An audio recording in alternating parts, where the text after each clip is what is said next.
buenos días. En nombre de la Facultad de Diseño y Comunicación de la Universidad de Palermo y del decano Óscar Echeverría, les doy la más cordial bienvenida al 13º Congreso Latinoamericano de la Enseñanza del Diseño, Palermo 2022, a la comisión que nos tiene el día de hoy aquí, formación docente.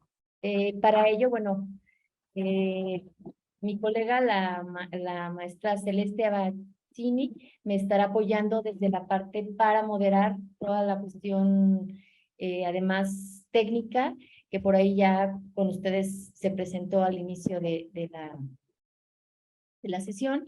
Y pues mi nombre es Erika Rivera y estaré con ustedes coordinando la comisión. Voy a hacer lectura solamente de manera rápida a la orden en el que ustedes irán presentando. Mariana Alanís, después Lucas Furio Melara, Isabel Molinas, Jonathan Portugal,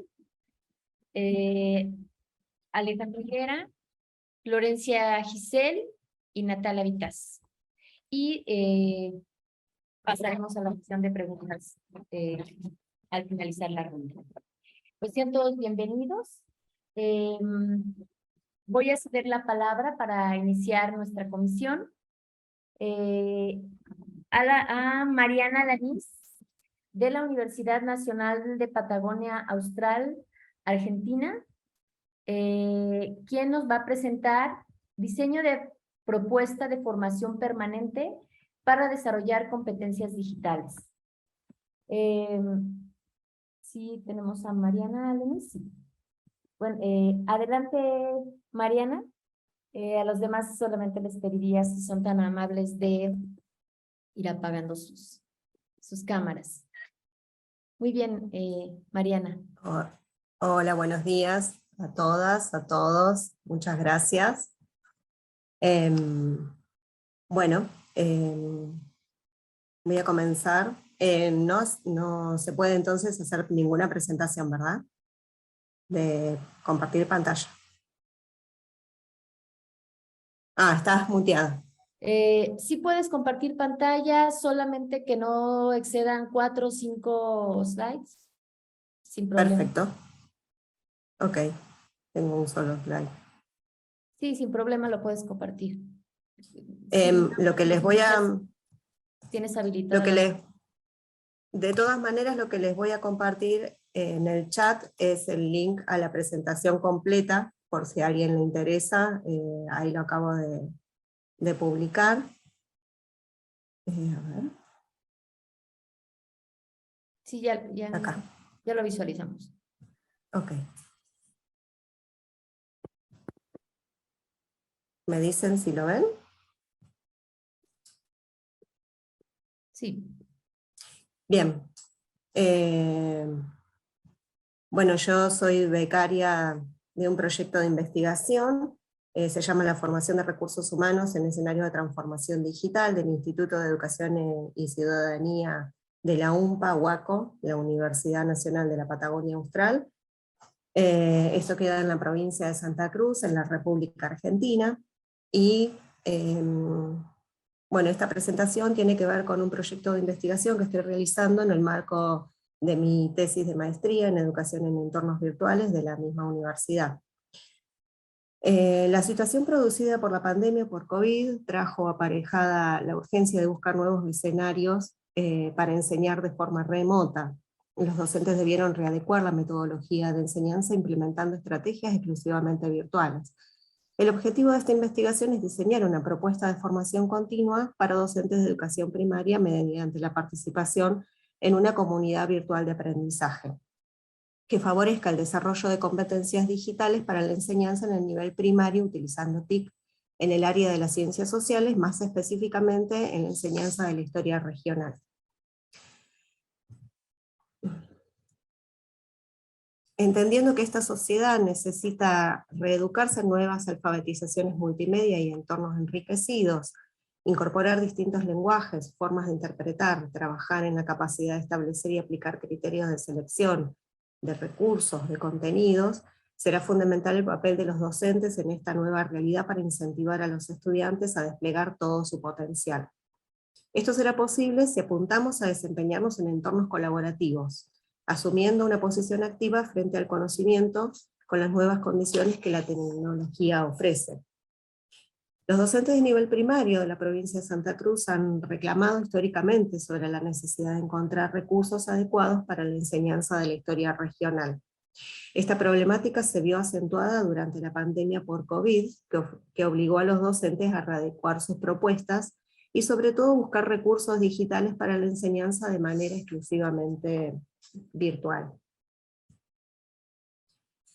Es así que surgen los interrogantes que orientan esta investigación. ¿Es posible que el propio docente pueda revertir esta problemática elaborando materiales digitales que apoyen la enseñanza de la historia regional? ¿Cuáles son las competencias digitales necesarias para hacerlo y cuáles debería desarrollar? ¿Qué dificultades afrontan al compartir un espacio de formación entre pares en una comunidad virtual de aprendizaje? ¿Qué propuestas superadoras se pueden generar al interior de la comunidad virtual de aprendizaje para resignificar las dificultades y avanzar hacia mejores propuestas de enseñanza utilizando TIC?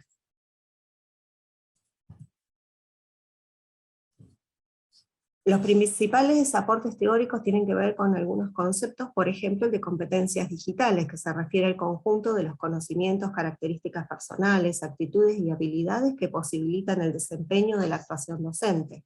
Es decir, hablamos de competencias y hay un desempeño, un conocimiento y acciones. Por otro lado, tenemos el concepto de las comunidades de práctica, que son los grupos de personas que comparten una preocupación o una pasión por algo a lo que se dedican y aprenden cómo hacerlo mejor en tanto que interactúan regularmente. Se caracterizan por la combinación simultánea de 3 elementos: el dominio, la comunidad y la práctica. Todos estos conceptos están obviamente desarrollados en la presentación completa. Las similitudes y diferencias entre las comunidades de aprendizaje y de práctica se relacionan sobre todo con el ámbito profesional y de organización, en el caso de las comunidades de práctica, y el ámbito docente en las comunidades de aprendizaje.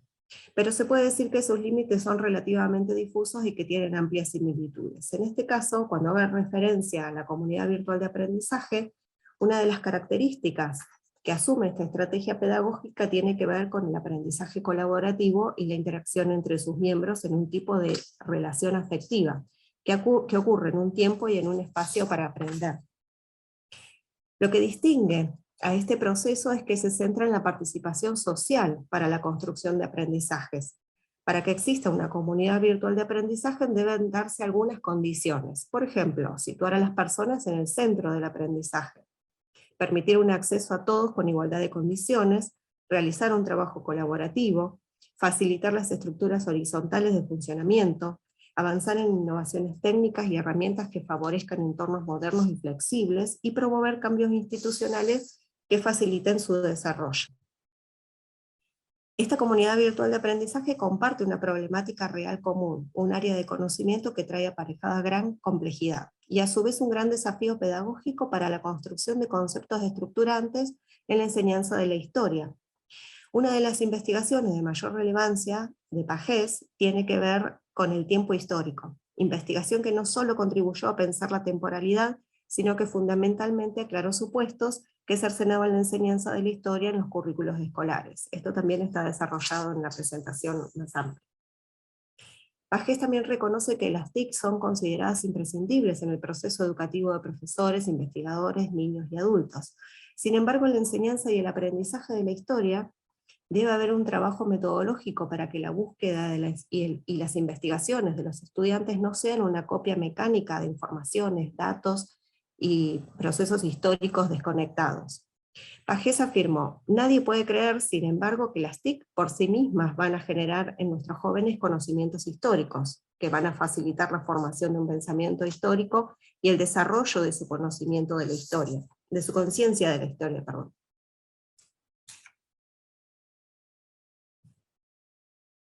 Respecto del enfoque asumido para esta investigación, me baso en la investigación basada en diseño, que plantea la construcción de conocimientos para diseñar e implementar instrumentos y procesos de innovación relacionados con la práctica en contextos de aplicación real.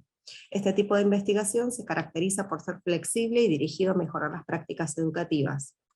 Diversos autores mencionan características que podrían resumirse en que es iterativa, porque supone un proceso en el que los usuarios y expertos participan en todo el proceso de revisión y de reformulación, por ser reflexiva en cuanto a que los problemas de realidad no pueden resolverse con soluciones preconcebidas, y participativa, dado que el diseñador y el investigador son parte del mismo equipo.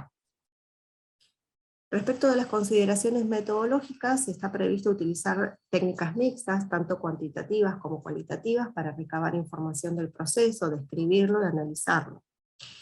Por un lado, un cuestionario sobre competencias digitales, basado en el marco europeo para la competencia digital de los educadores, DIGCOM Edu, conocido con este nombre. Este modelo establece 22 competencias organizadas en 6 áreas, de las cuales yo tomo para este cuestionario las 3 primeras áreas.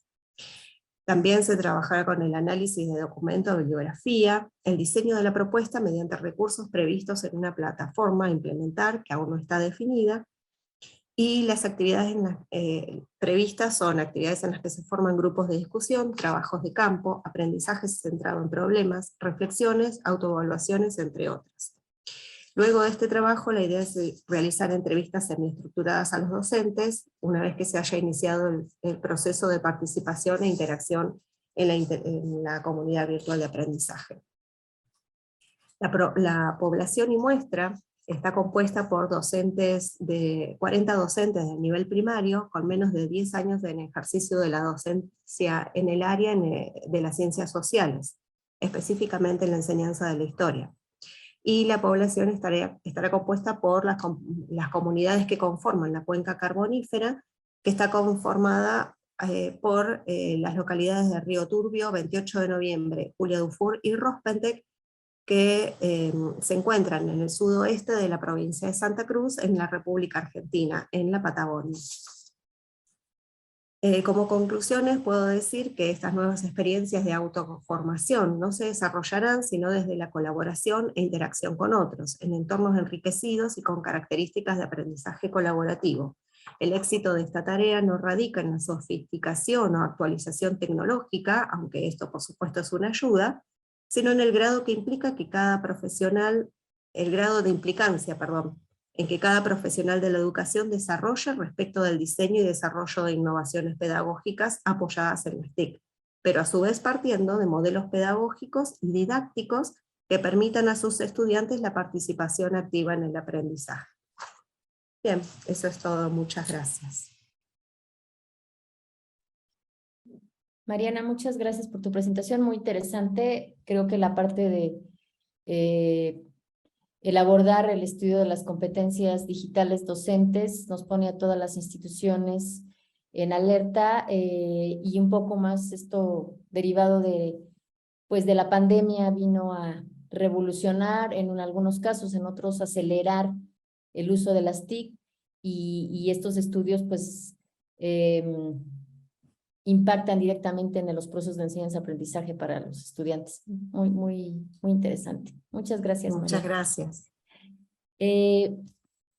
Vamos a continuar con Lucas Furio Melara Flores, Ana, Gilmer Baldo Nami, Ana Beatriz Pereira de Andrade, del MCO Brasil. Ya los estoy viendo por aquí. Que nos presentan, a ver si lo pronuncio bien. Premio Dorothy Mestan de Bois, prácticas extensionistas. Perfecto. Ok, adelante, bienvenido. Hola, buenos días. Yo soy Ana Beatriz Pereira de Andrade, Ana Bia Andrade, de Brasil, de la Universidad Estatal Paulista Julio de Mesquita Filho, de Bauru, San Pablo. Yo soy profesora doctora del Departamento de Diseño y quien los presenta es Lucas Melara. ¿Sí? Gracias. Gracias. Hola a todos, buenos días. Somos brasileños, pero estamos acá en Buenos Aires y estamos cambiando muchas cosas de Unesp, la Universidad del Estado de São Paulo, de la provincia de São Paulo, con la Universidad de Palermo. Y hoy voy a hablar del premio Dorothy May Stang y voy a hacer mi ponencia en portugués por mi poco español, pero muy despacio, ¿sí? Si algo no comprenden, por favor, dejaré mi correo y el site para que podamos hablar después. Bom, a Unesp, que é a Universidade Estadual Paulista, tem mais de 50 mil alunos e ela está presente em 24 municípios, cidades, aqui do estado de São Paulo. Então, ela tem uma abrangência muito grande quando falamos sobre cursos, né, disciplinas e também formações entre pessoas, entre o ambiente e entre a sociedade em que a universidade está inserida, né? Um beijo também para a Lúcia Carr, que está aqui com a gente sempre, nos acompanhando hoje, com muito carinho. E, de acordo com o que temos de lei federal, tá, o Brasil está passando por uma atualização em grade curricular, né, em programa das disciplinas. Ele tem que atender, né, os cursos precisam atender hoje, uma porcentagem grande de extensão dentro do próprio currículo de seus cursos. Isso se dá em uma discussão onde o papel da universidade no Brasil vem sendo muito questionado. Então, como diretriz ampla, a reitoria da Unesp se propõe a já implementar essas questões em todos os seus cursos. De qual modo? A reitoria começou a pensar em 11 redes temáticas. Essas redes temáticas trabalham assuntos amplos relacionados aos 17 Objetivos de Desenvolvimento Sustentável da Agenda 2030 da ONU. Nesse processo, as redes estão tomando forma desde a abordagem a questões relacionadas à água, à infância, à saúde única, meio ambiente e outros. Esse termo da saúde única é abrangente a ponto que fala desde relações da zootecnia veterinária até a psicologia, entendendo qual é a relação do ser humano com o planeta. Assim, para incentivar a implementação e adesão do trabalho das redes temáticas dentro dos currículos de ensino, das grades de ensino, eu, enquanto pesquisador, junto com a Ana Bia e uma equipe de 10 bolsistas, somos responsáveis pela comunicação e ação da extensão universitária na Unesp e das ações culturais. Nesse aspecto, na ação cultural, surge uma ideia, um projeto, para que a gente possa ainda mais incentivar a adesão pelas ações extensionistas, mas também valorizar o que a Unesp já faz há muitos anos, há 45 anos, pela nossa sociedade, pelo nosso Estado, para dialogar com essas questões levantadas sobre o papel da universidade.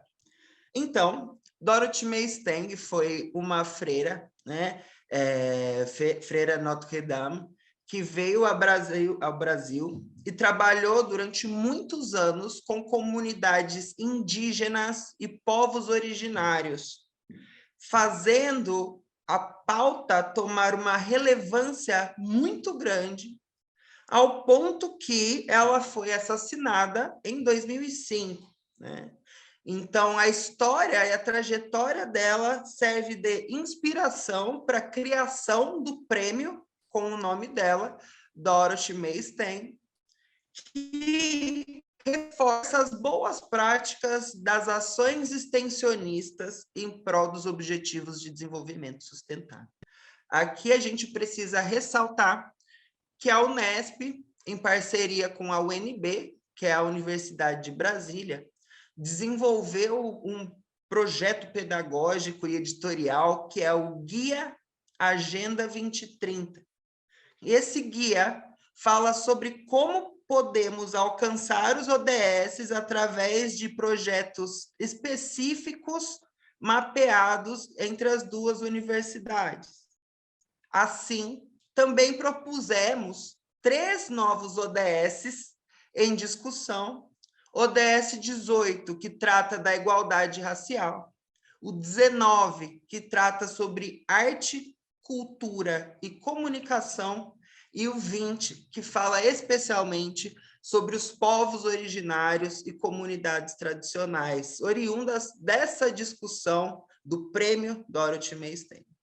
Então, nossa primeira edição, que foi no começo desse ano, né, fim do ano passado, começo desse ano, premiou a Ana Maria, que é uma professora da Unesp, de uma cidade próxima a nós, que se chama Marília, que fez um trabalho durante 30 anos com cooperativas de reciclagem, propondo logística reversa pela sustentabilidade das cooperativas. Hoje, a Ana Maria é coordenadora de uma cooperativa de cooperativas, né? Então, o papel dela hoje é traduzir essa experiência dela em primeira instância de cooperação para que outras cooperativas possam se construir. E também podemos fomentar, assim, o associativismo e o cooperativismo. A intenção desse prêmio é continuar certificando essas boas práticas para incentivar outros professores que estão entrando na universidade a cumprirem esse papel da extensão. Porém, também temos aí o reconhecimento de diversas ações que estão já em prática há anos. O resultado de toda essa discussão é o que chamamos hoje de selo ODS para as instituições de ensino superior. Então, um selo de boas práticas em prol da Agenda 2030 e que também mapeie e faça uma relatoria muito boa, pautada em dados palpáveis, para que a gente possa levar a ação das instituições de ensino superior para a defesa em banca da ONU e da PNUD. Vou deixar aqui os nossos contatos no chat, tá bom? Nossos e-mails da Unesp, o site de contato, e para perguntas e discussões estaremos disponíveis aqui. Um prazer estar aqui com vocês e muito bom dia, pessoal. Muchas gracias, Lucas, y bueno, a tus colaboradoras. Realmente, pues las felicitaciones por este reconocimiento, y lo más importante, pues viene siendo el que puedan extenderse estas buenas prácticas, ¿no? Como lo señalas en tu exposición, de tal manera que permee, ¿no?, en estas comunidades indígenas de la zona y se pueda realmente desde la academia coadyuvar a resolver las problemáticas del desarrollo sostenible. Muy bien, excelente. Y ahorita, bueno, comentaremos al respecto más adelante. Gracias. Pues muy bien, vamos a dar paso a la siguiente presentación de Yusiel López, por la Universidad Nacional Autónoma de México, con el título de su presentación: Empatía, Pensamiento Crítico y Juicios de Valor en la Enseñanza del Diseño. Bienvenido, Yusiel, adelante. Muy bien, muchas gracias. Bueno, pues esta ponencia surge a partir del trabajo en clase.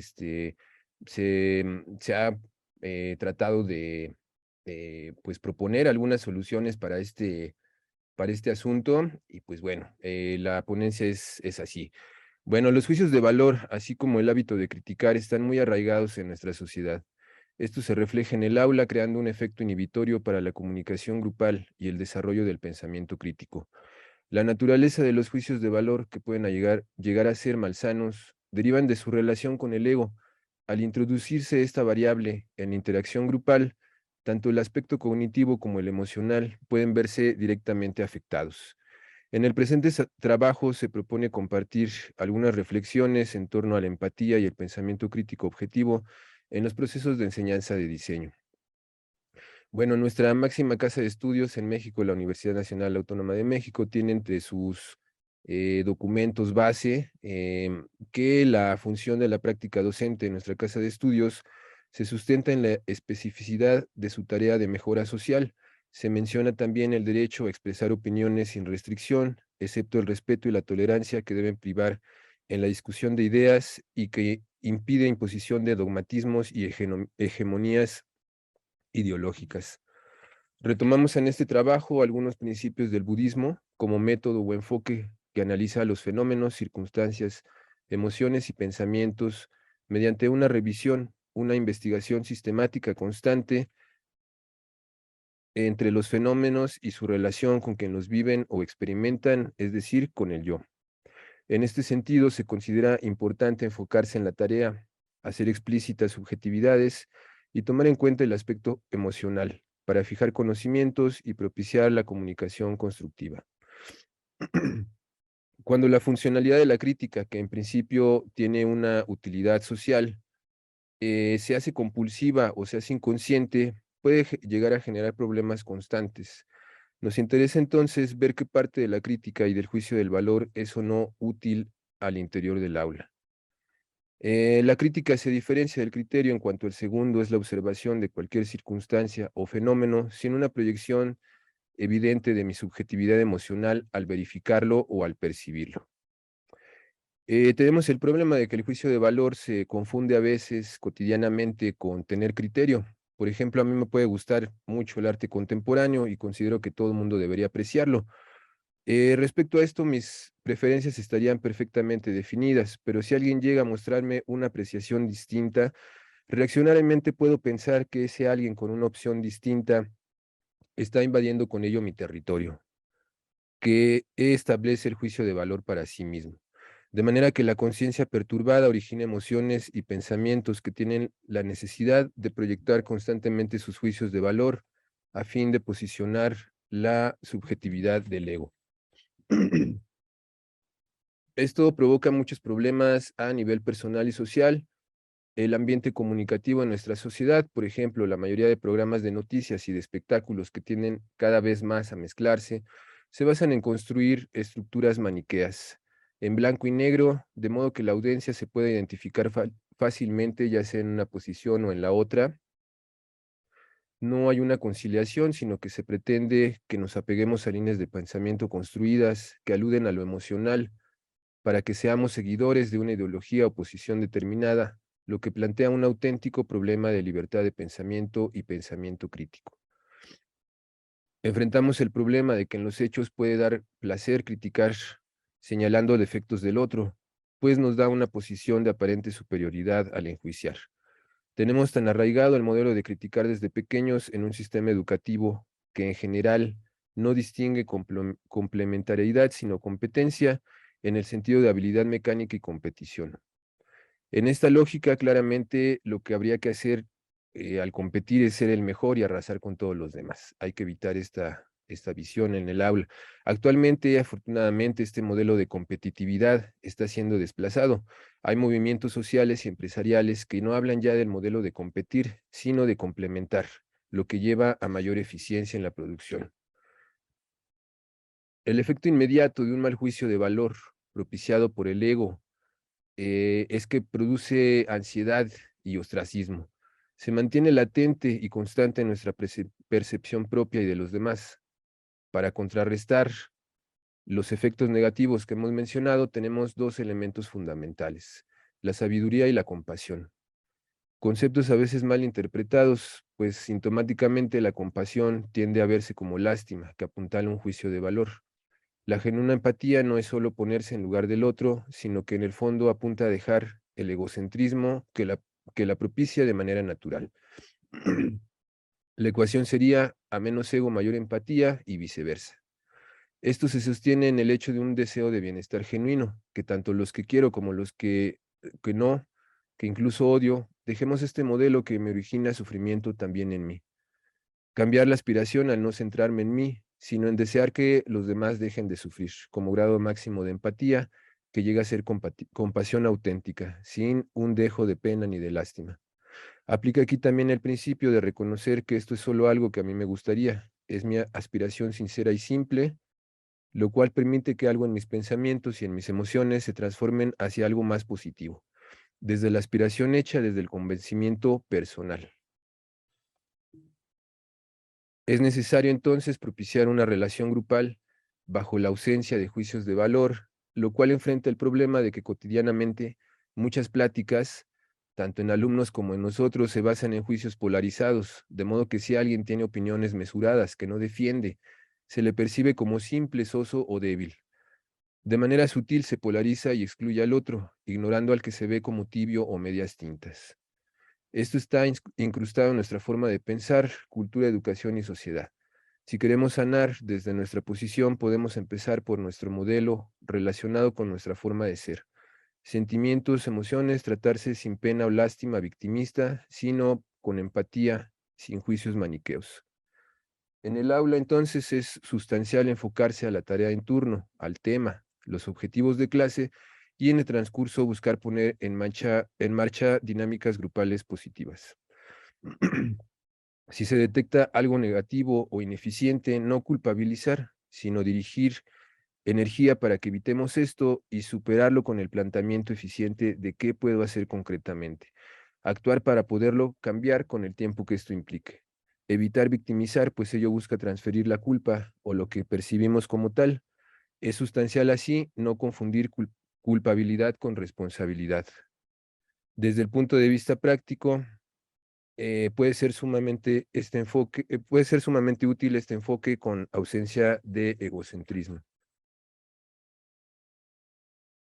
Y poder mencionar de manera clara fallos o errores que podamos percibir y detectar en qué parte del proceso podemos presentar cierta falla o desviación. Dado que el componente subjetivo es sumamente importante en la valoración de artes y diseños, es importante no negar o soslayar este componente, incluida la esfera emocional. Conviene más bien hacer explícitas estas subjetividades y con suerte alinearlas respecto a un propósito de aprendizaje. Poder criticar y ser criticado con un enfoque en logro de objetivos resulta invaluable.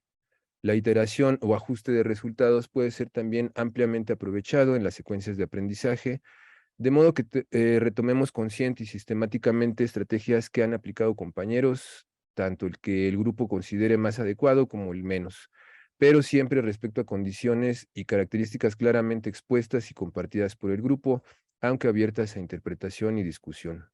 La oportunidad de corregir y mejorar ampliamente nuestros procesos de producción, aprovechando percepciones y subjetividades de un grupo reunido en torno a intereses comunes, resulta sustancial en una formación integral. Y bueno, como conclusión, con criterio podemos hacer observaciones sobre el otro, pero sin meter en ningún momento juicios de valor de totalmente bueno, totalmente malo. Puedo describir, por ejemplo, algún defecto tuyo o de algo que hiciste, pero notas que no tengo el intento de superioridad, que hay un punto de empatía sustancial importante y no un juicio de valor, lo que genera confianza y mayor empatía. Al mismo tiempo, nos enfocamos en la tarea y objetivo, la complementariedad, sin desplazar la posible lucha de egos. El espacio del aula resulta ideal para llevar a cabo este tipo de prácticas de formación integral. Muchas veces estos objetivos no se alcanzan de forma directa, sino indirecta al propiciarlos. Para abordar el asunto en grupo resulta idóneo, por ejemplo, utilizar meditaciones clásicas como de seguimiento, respiración y amor incondicional para uno mismo y el grupo. El objetivo de este breve texto es aportar elementos que nos permitan abordar el asunto de la empatía y el juicio crítico desde el enfoque de reducción del ego, para lograr ambientes de trabajo más saludables, estudiantes y docentes más participativos, menos estresados y finalmente contribuir con ello a una formación integral que beneficie individual y socialmente a los involucrados. Y pues bueno, esto sería todo para mi presentación. Creo que voy bien de tiempo. Muchas gracias. Ciel, muy interesante lo que nos acabas de compartir. Realmente el trabajo colaborativo en aula con los pares académicos a veces se vuelve un tanto complejo, ¿no? Claro. Y a partir de este estudio que tú nos compartes, creo que el poder abordar estos aspectos ayuda, ¿no? Como tú lo señalabas ahorita al final de tu presentación, a hacer que precisamente nuestra labor como docentes permee realmente e impacte a los estudiantes y no estemos preocupándonos por aspectos que a veces no competen al espacio áulico y que tienden pues a transmitirse en ocasiones a los propios estudiantes. Pero pues ahorita comentaremos en la sesión de preguntas. Muchas Claro, gracias. muchas Yosiel. gracias. A ti. Gracias. Pues bien, vamos a dar paso a la siguiente presentación con Isabel Molinas, de la Universidad Nacional del Litoral, de la Facultad de Arquitectura y Diseño y Urbanismo de Argentina, con su presentación que lleva por título Postales que intensifican la comprensión. Reflexiones sobre el giro estético. Bienvenida, Isabel. Adelante. Gracias, buenos días. Bueno, muy feliz por participar de esta instancia. Agradezco especialmente la convocatoria de la Universidad de Palermo y pienso en la alegría habitual de concurrir a este congreso de manera presencial. Esa felicidad también se recrea en este espacio virtual. Voy a compartir la pantalla.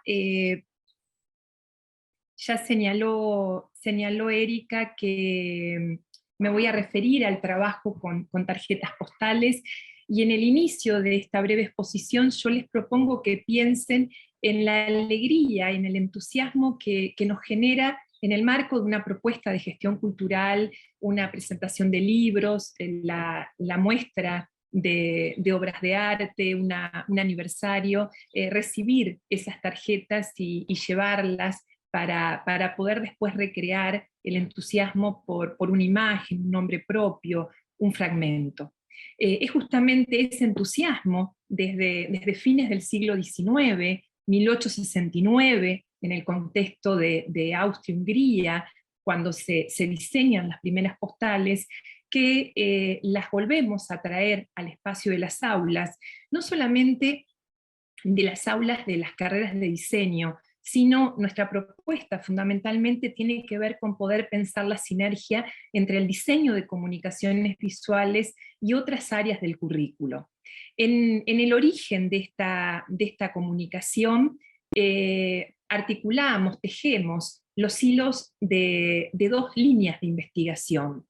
Por un lado, un proyecto caído en curso desde el 2020 que tiene otros proyectos como antecedente, titulado La enseñanza del diseño de experiencias de comunicación visual.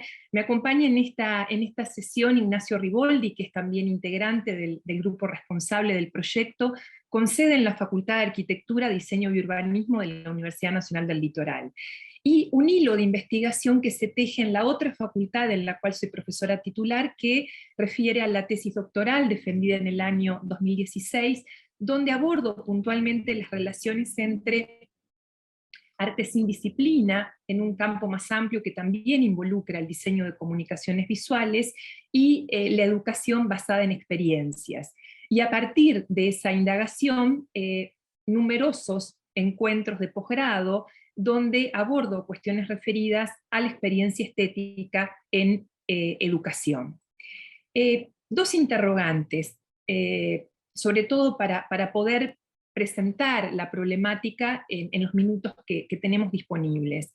Retomo estos interrogantes de Elliot Eisner, referencia en el campo no solamente de la educación artística, sino de la educación estética. Eisner se pregunta, ¿qué deberíamos enseñar para ayudar a entender el rol que cumple la estética en un área determinada. ¿Cómo podríamos diseñar actividades dentro de un área de estudio a fin de que la investigación en esa área brindara satisfacción estética? Una estrategia, una primera respuesta que también estaría del lado de la empatía en la propuesta que nos hacía nuestro colega anterior, tiene que ver con poder organizar el currículo, organizar un curso, guionar una clase a partir del trabajo con postales. Esto es, yo voy a reseñar solamente 2 experiencias, hay otras, pero voy a trabajar solamente a partir de 2. Esta es una experiencia que se desarrolla en diciembre del 2021 en el marco de un doctorado en educación de la Universidad Nacional de Rosario. El doctorado se denomina Formación en Investigación Narrativa y Autobiográfica en Educación, coordinado por Luis Porti y por Daniel Suárez. Y lo que hice en esa ocasión fue presentar un seminario en 4 actos. El guión del seminario está estructurado a partir de este diseño de postales. Diseño de postales lejos de originarse en una intención espectacular, o en una intención que va por el lado de la ilustración antes que por el lado de esa profundidad que requieren los contenidos, recupera 2 marcas características de nuestro tiempo, que son la levedad y la compacidad, en palabras de Italo Calvino, y también recupera esa reflexión que plantea Derrida en relación con la tarjeta postal.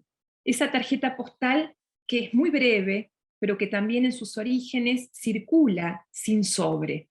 Entonces, poder organizar, estructurar un programa a partir de tarjetas postales, a partir de la elección de imágenes íconos, y a partir del enunciado de preguntas y el enunciado de respuestas que tienen la forma de fragmentos literarios, es todo un desafío. Muestro esta experiencia, ya me voy a referir puntualmente a 3 aspectos, y muestro esta segunda experiencia, febrero del 2022, en el marco de otro doctorado en educación de la Facultad de Humanidades y Ciencias de nuestra Universidad Nacional del Litoral. En ambos seminarios lo que hacemos es trabajar a partir de preguntas. ¿Por qué a partir de preguntas? En el primer caso, la pregunta que ordena es: ¿qué es un hecho estético? ¿Por qué el arte? ¿Qué sentidos me convoca? Y esa es la pregunta por el método, ¿qué devenir lo ofrezco? ¿Cómo abordo el tratamiento de un tema?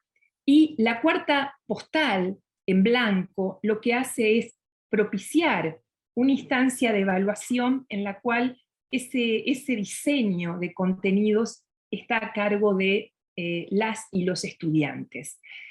Muy breve, ¿por qué la pregunta? Retomamos a Burbules cuando él nos plantea que la pregunta es ese elemento que requiere la réplica y que es el fundamento de la interacción dialógica. Lejos de cerrar una comunicación, lo que hacemos a partir de estas postales que organizan las preguntas es abrirla. Además de introducir esas preguntas, lo que hacemos es proponer una imagen que en términos de Barthes ancla el sentido. En el caso de la primera nos interesaba poder reflexionar acerca de algo que Jaffer en el campo de la estética plantea, y tiene que ver con no reducir el abordaje de lo estético en términos artísticos. Entonces esa imagen del cebollín florecido nos permite poner en conexión la huerta con la escritura. La segunda cuestión tiene que ver con poder, no obstante, recuperar esos vínculos con las artes y fundamentalmente con la pluralidad discursiva a la cual las artes nos convocan. Entonces tenemos una imagen claramente metonímica y tenemos en la elección del fragmento que está en el dorso de la postal un texto que invoca esa pluralidad de lenguajes.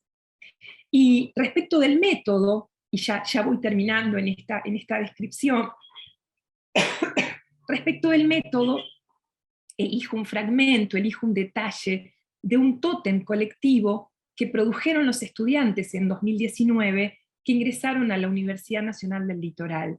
Cada ladrillo, ¿sí?, es esa parte que cada uno de ellos trae, pero que también acuña una profesión por venir y la felicidad anticipada, como se solía hacer en las primeras ilustraciones de las cavernas, de poder concretar esa meta. La última postal tiene que ver con elegir una imagen y poder responder una pregunta. ¿Lo ves? Hay un problema en los seminarios de doctorado que tiene que ver con, muchas veces, demorar la escritura de la tesis en pos de poder profundizar en cada uno de los contenidos de esos seminarios. Aquí la postal está por la evaluación. En lugar de pedir un paper de 8 páginas, la idea es que diseñen una postal, que puedan resumir con la levedad que las caracteriza y con la brevedad un contenido. En síntesis, la decisión de incluir tarjetas postales en el diseño de un seminario da cuenta de una elección, da cuenta de la elección de un formato discursivo empático, amoroso y fundamentalmente de su productividad para constituirse en vehículo de pensamiento y en impulso para la acción. Este es el formato, y voy a dejar de compartir. Este es el formato, ¿sí?, de las postales, y estas son algunas de las postales producidas en algunos de estos seminarios que he intentado reseñar. Muchísimas gracias por la escucha y espero el espacio de las preguntas para poder intercambiar y relevar entonces en este diálogo el lugar de la escucha atenta y de la devolución amorosa.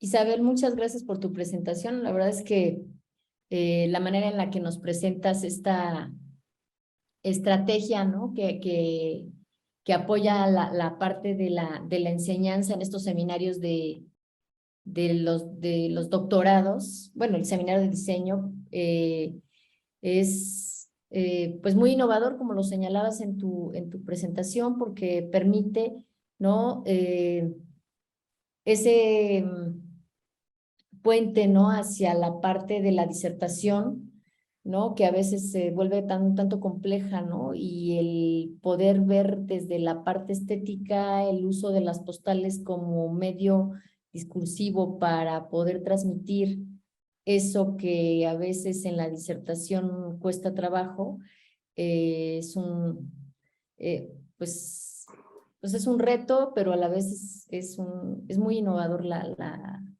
estrategia.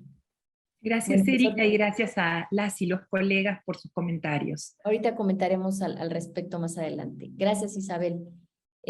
Pues bien, voy a dar paso a la siguiente propuesta, que nos presenta Jonathan Portugal, Yanela Bermeo, del Instituto Tecnológico de Formación Profesional Administrativa y Comercial de Ecuador, que lleva por título Desafíos para un docente de diseño en la nueva década. Bienvenidos, adelante con su presentación. Gracias, buenos días. Gracias por el espacio que nos... ¿Pueden escucharme? ¿Sí? Sí, se te escucha bien. Ya, perfecto. Gracias por el espacio que nos están brindando para demostrar y para hacer un cambio un poco de, no solamente de la parte de docencia, sino de las culturas. Los desafíos para un docente de diseño en la nueva década. ¿Cuál es la respuesta que tenemos los docentes de la carrera de diseño gráfico ante la inquietud de un estudiante sobre su inserción laboral? Esta pregunta genera muchas dudas y pienso que no solamente en el medio ecuatoriano, sino en el mundo de la enseñanza y los desafíos que encontramos los docentes dentro del aula. La nueva década siempre trae desafíos y con ello la adaptación de nuevas tecnologías en diferentes disciplinas y campos de estudio.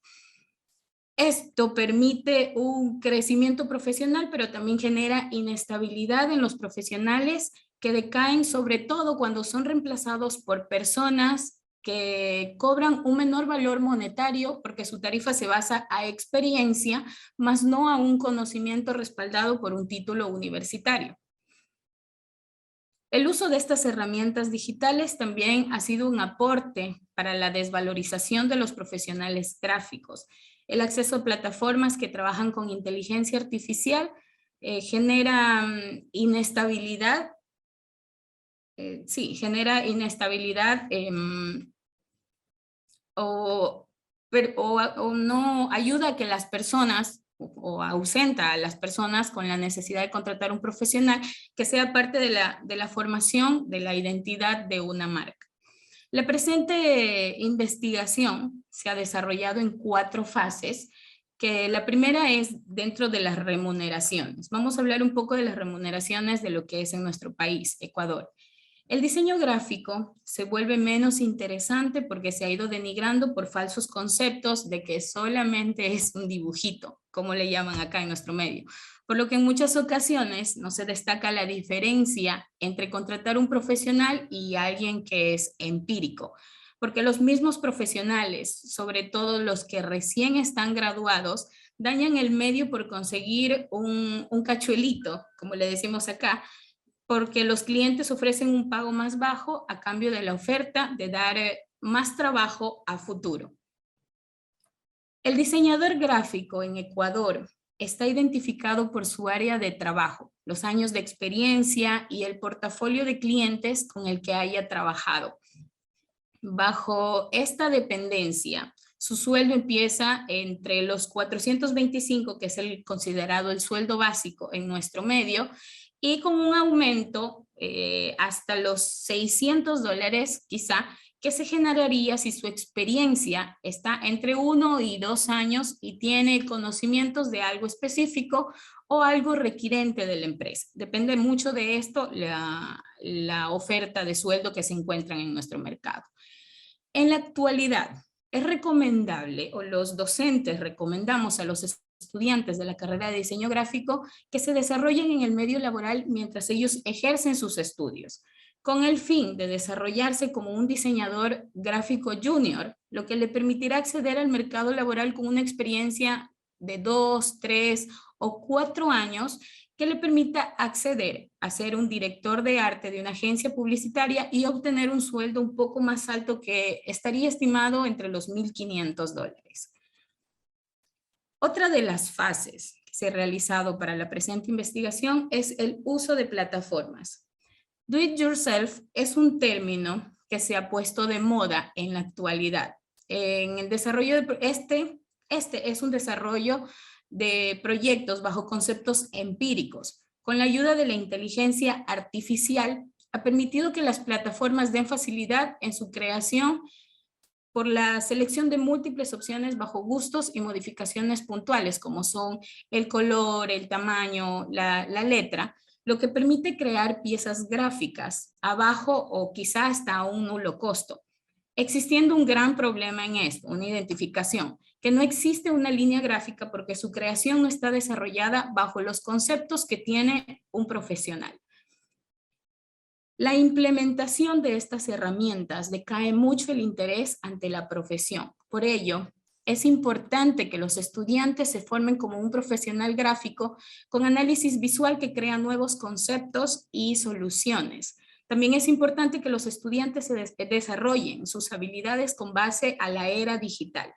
Aunque el conocimiento tradicional ha aportado grandes ideas en el medio visual, la evolución ofrece avances que pueden ser grandes oportunidades, permitiendo adaptarse a las necesidades de las empresas y optimizando los servicios de acuerdo a los recursos disponibles que ellos tienen. Esto como profesionales que dominan la armonía y la composición con imágenes y tipografía. Continúa mi compañero Jonathan. Buenos días con todos y muchas gracias por esta oportunidad. Bueno, como siguiente desafío en esta década tenemos en este caso la problemática de que existen muchas veces profesionales de otras ramas ejerciendo en el campo del diseño gráfico. ¿Ok? ¿Esto qué quiere decir? Uno puede revisar, hacer una revisión de las mallas de las diferentes carreras que se ofertan, sobre todo aquí en Ecuador, y en carreras como marketing, carreras como publicidad o como comunicación incluso. Inclusive ellos ven ciertas materias en las cuales el pensum está enfocado a desarrollar determinadas destrezas. Entonces, ¿qué es lo que pasa? Aquí en Ecuador tenemos una tasa de desempleo bastante alta y de empleo informal muy alta. Entonces, ¿qué es lo que pasa? Estos profesionales muchas veces aceptan puestos de trabajo dentro de lo que es el diseño gráfico con la finalidad de no estar en una vacancia laboral. ¿Okay? Entonces, esto se vuelve un problema porque de por sí los espacios o el universo de empleo pleno para diseñadores gráficos es reducido. Al momento en que estos profesionales ocupan estas plazas, se ve mucho más reducido. Como siguiente problemática también tenemos el que para vacantes de diseño gráfico muchas veces tenemos anuncios como el que voy a mostrar a continuación, ya con esto finalizamos, en donde se solicitan muchos más conocimientos fuera de lo que solamente debería de saber un diseñador gráfico. Entonces, por lo menos en esta vacante que ustedes ven en sus pantallas, están pidiendo un community manager, pero he visto y hay estudiantes que me han presentado vacantes donde solicitan un diseñador gráfico, pero que se le pide muchas veces conocimiento que inclusive llegan hasta la programación. Entonces, ahí tenemos una problemática cada vez más creciente. ¿Qué proponemos nosotros desde la academia? Pues bueno, nosotros desde la academia siempre desarrollamos materiales académicos como revistas o productos audiovisuales. Pues me parece que es importante desarrollar estos materiales con la finalidad de coger y un poco educar a las empresas, educar a las personas de talento humano para que conozcan cuáles son los alcances y cuáles son los perfiles de egresos que tienen nuestros estudiantes. A forma de conclusiones, como docentes tenemos que estar preparados en la actualidad, no solamente para impartir un conocimiento teórico o técnico en un determinado tema, sino también para proponer estas soluciones, porque nuestro trabajo no solamente se queda en el aula de clase, no solamente se queda en nuestros institutos, nuestras universidades, sino que va mucho más allá. Va hasta que nuestros estudiantes puedan tener una correcta inserción laboral. Tenemos que trabajar también como docentes en empoderar un poco a nuestros estudiantes, en demostrar y enseñarles cuáles son los alcances de sus carreras y sobre todo motivarlos a que son estudiantes de valía y que logren una inserción laboral exitosa. ¿Okay? Eso es todo. Muchas gracias. Con gusto después estaremos abiertos a las preguntas. Muchas gracias, Jonathan y Yanela. Desde el planteamiento que hacen de estos desafíos, pues siempre ha sido una situación compleja para nuestros egresados, la inserción laboral por la manera en la que también, pues, las empresas o quien contrata, ¿no? No ven pues estas competencias de nuestros estudiantes o nuestros egresados, y cada vez estas demandas de experiencia a un recién egresado se vuelven complejas, y la postura del docente, ¿no? En cuanto a de qué manera o cuáles son esas estrategias que ocupo para motivar a los estudiantes, bueno, o egresados en este caso, a no decaer, ¿no? Ante la situación laboral en la que pues se encuentran. Pero ya comentaremos al respecto. Muchas gracias por su presentación. Pues bien, continuamos con la siguiente sección, que lleva por título Competencia Digital Docente en Programas de Diseño. En este caso, bueno, es un proyecto que servidora, en conjunto con el doctor Alejandro Higuera Cimbrón, Claudia Gabriela Vélez Chavarría, presentamos por parte de la Universidad Autónoma del Estado de México. Entonces, bueno, me tocó estar coordinando esta comisión, pero al mismo tiempo, bueno, pues voy a participar presentándoles este proyecto. Entonces voy a iniciar con la presentación de este estudio. Pues bien, como ya les comentaba, este estudio lleva por título Competencia Digital Docente en Programas de Diseño. Es el resultado de un estudio que se desarrolló en la Universidad Autónoma del Estado de México a partir del año, bueno, el año anterior, y todo surge derivado de la pandemia que inició en 2020, bueno, 2019, 2020, y un poquito se relaciona con la primera presentación que tuvimos. Aquí la cuestión fue que, como en muchas partes del mundo, bueno, pues la universidad decidió cerrar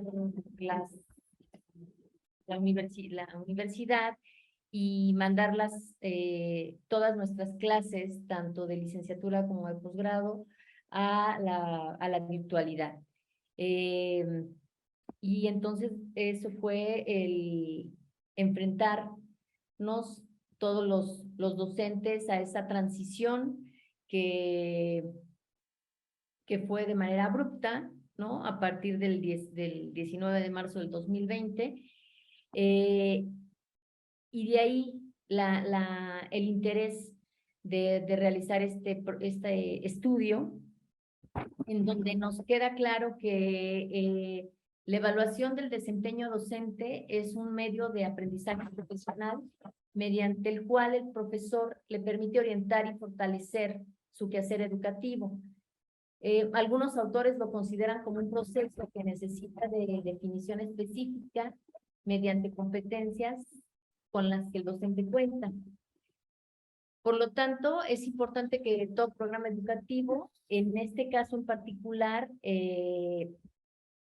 el programa de diseño gráfico que se imparte en nuestra universidad, definiera y delimitara un marco de docencia desde donde los diferentes actores que participan en la evaluación, tanto alumnos como docentes, cuenten con los criterios e indicadores específicos en su quehacer educativo, considerando que impacta no solo en el desempeño académico de los estudiantes, sino en el desempeño académico de los docentes. Por consiguiente, este estudio planteó o tuvo como propósito evaluar la competencia digital de los docentes durante la pandemia de COVID-19 en este programa de diseño gráfico que permitiera determinar si se contaba con la competencia digital docente necesaria para poder operar un modelo de enseñanza bajo esta modalidad virtual. El estudio, bueno, pues se presentó antecedentes mediante evidencias empíricas que dieron soporte al problema, se hizo una revisión de literatura científica para dar sustento a la investigación mediante diferentes bases de datos centrados en competencias digitales, modelos de enseñanza, educación a distancia, por mencionar los más relevantes. El diseño metodológico fue de corte cualitativo, no experimental, descriptivo, con estudio de caso, donde se utilizó una muestra de docentes por conveniencia de 80 profesores. Como herramienta de recolección de datos fue un instrumento adaptado a través de la plataforma Google Forms, en donde se definieron, caracterizaron y analizaron las competencias digitales docentes. Este instrumento permitió identificar particularmente los dominios cognitivo, procedimental y actitudinal de las tecnologías de información, comunicación, conocimiento y aprendizajes digitales. Lo anterior posibilitó definir las fortalezas y áreas de oportunidad en el fortalecimiento de la competencia digital docente mediante el uso de las TIC, coadyuvando los procesos de enseñanza-aprendizaje en la disciplina del diseño. Pues bien,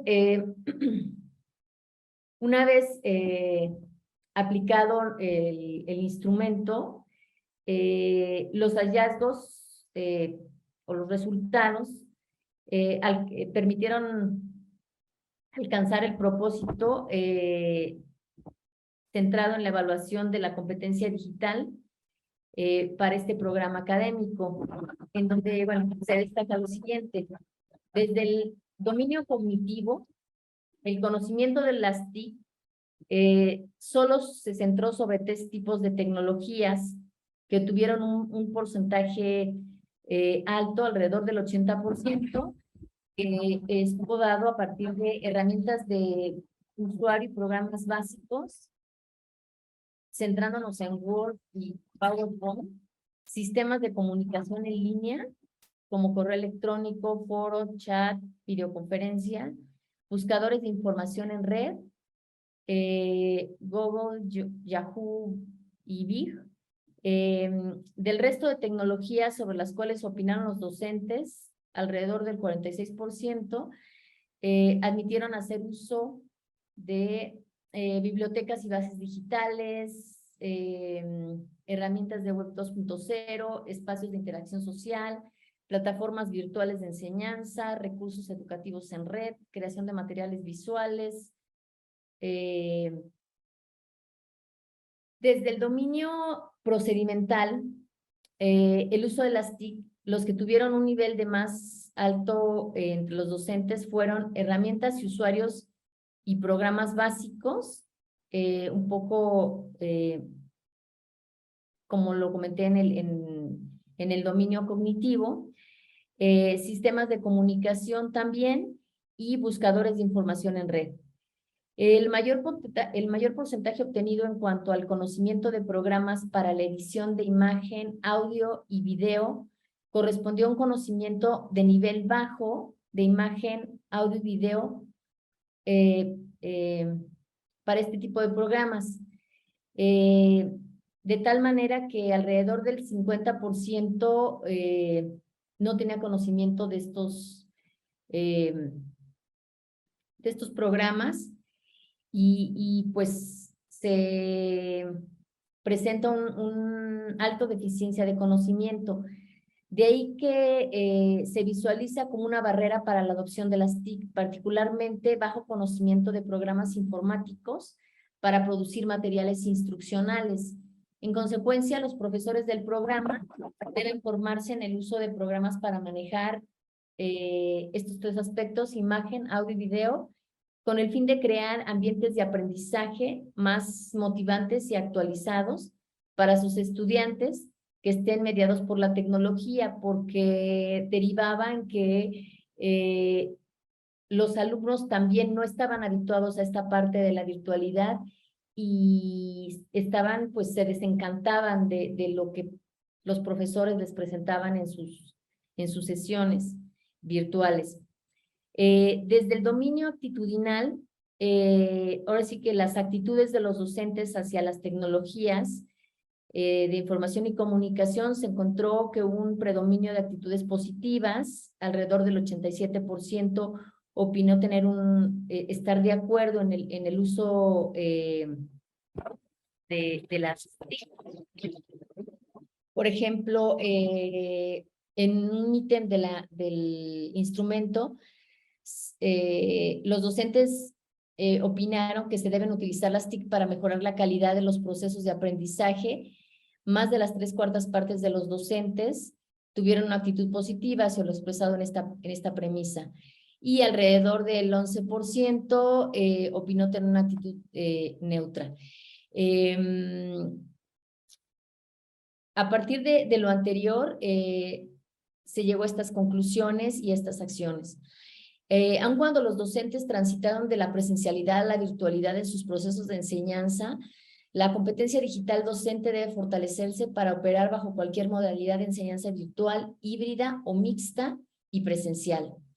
Lo anterior centrado en los dominios cognitivo, procedimental y actitudinal de las tecnologías de la información y comunicación, conocimiento y aprendizajes digitales. Se tuvo un acercamiento a la realidad de los docentes de diseño gráfico para estar en posibilidad de desarrollar un plan estratégico que coadyuvara al fortalecimiento de estas competencias, de tal manera que se apropiaran de las tecnologías de información, comunicación, conocimiento y aprendizajes digitales relacionadas directamente con destrezas, saberes, conocimientos, habilidades de pensamiento que inciden directamente en los procesos de enseñanza-aprendizaje del diseño.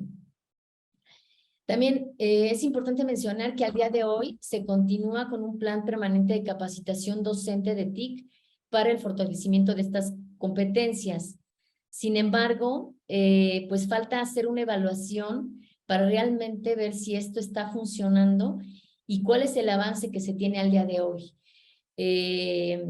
Finalmente, y con esto voy concluyendo, la alfabetización tecnológica de los docentes en estos procesos de integración de las TIC es un factor que se destaca para llevar a cabo el proceso de incorporación de las tecnologías al aula en los programas de diseño en la actualidad, no importando la modalidad en la que se imparta la asignatura o la materia, ya que esto no reduce a una pandemia solamente, sino a eventos que puedan presentarse como el que tuvimos de este tipo. Pues muchas gracias. Si tuvieran alguna duda, algún comentario, alguna pregunta, pues lo estaremos haciendo al final. Estoy a su orden sobre este estudio.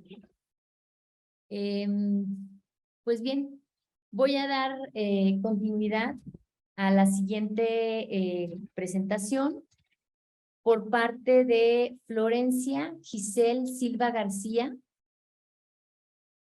de la Universidad de Huelva, Argentina.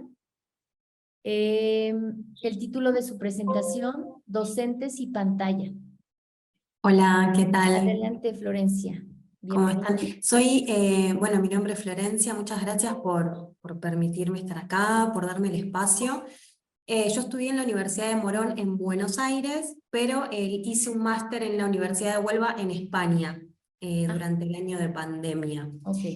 Pero ahora mismo estoy acá en Argentina, en Buenos Aires, y bueno, traigo este tema de docentes y pantallas que surgió durante la pandemia, y esto como estaba escuchando y como estuve escuchando todas las conversaciones y los otros días también, el hecho de incorporar las TIC, las TAC, las TEP y ahora las TRIC. Entonces, un poco hablar de esto. Yo soy videógrafa, soy comunicadora audiovisual y doy talleres de manera informal, es decir, siempre estuve atravesada por la tecnología, doy talleres virtuales a muchos países desde el lugar donde esté, entonces de alguna manera estoy experimentando también e investigando. Durante el máster inició esta inquietud de docentes y pantallas, es decir, cómo bajo este lema de que se enseña para una sociedad que ya no existe, y empezar a pensar en cómo poder utilizar la tecnología con los alumnos, pero también de una manera que el aprendizaje no sea unidireccional, sino también que los alumnos puedan también hacer que los docentes aprendan, ¿no? Voy a leer una parte de un artículo que es algo que vengo trabajando, y si lo quieren luego leer completo, está muy interesante, que se llama Aprender a enseñar para la sociedad del conocimiento, de Carlos Marcelo, de la Universidad de Sevilla, España. Nuestras sociedades están envueltas en un complicado proceso de transformación, una transformación no planificada, que está afectando a la forma de cómo nos organizamos, cómo trabajamos, cómo nos relacionamos y cómo aprendemos. Estos cambios tienen un reflejo visible en la escuela como institución encargada de formar a los nuevos ciudadanos. Nuestros alumnos disponen hoy en día de muchas más fuentes de información que lo que ocurría no hace ni 10 años. Fuentes de información que, aportadas por las nuevas tecnologías de información y comunicación, están haciendo necesario un replanteo de las funciones que tradicionalmente se han venido asignando a las escuelas y a los profesores que en ellas trabajan, los profesores y profesoras. ¿En qué afectan estos cambios? Bueno, con respecto a la cantidad de información, que hoy estamos viviendo una infoxicación, es decir, hay una masividad impresionante, entonces no solamente alcanza con tener acceso a la tecnología, sino alfabetización, es decir, cómo utilizamos, cómo discernimos esa información que leemos, dónde buscamos, qué buscamos, y utilizar la tecnología, utilizar todo lo que nos proporciona como las apps, ¿no? que hoy todos utilizamos, cómo generamos información, pero también lo que estuve viendo con una mamá docente y hablando con ella todo el tiempo, también experimento desde ahí, siendo alumna y siendo hija de una persona que es docente hace 20 años. Entonces, cómo utilizar, pero también el problema que se encuentra hoy es cómo almacenamos toda esa información.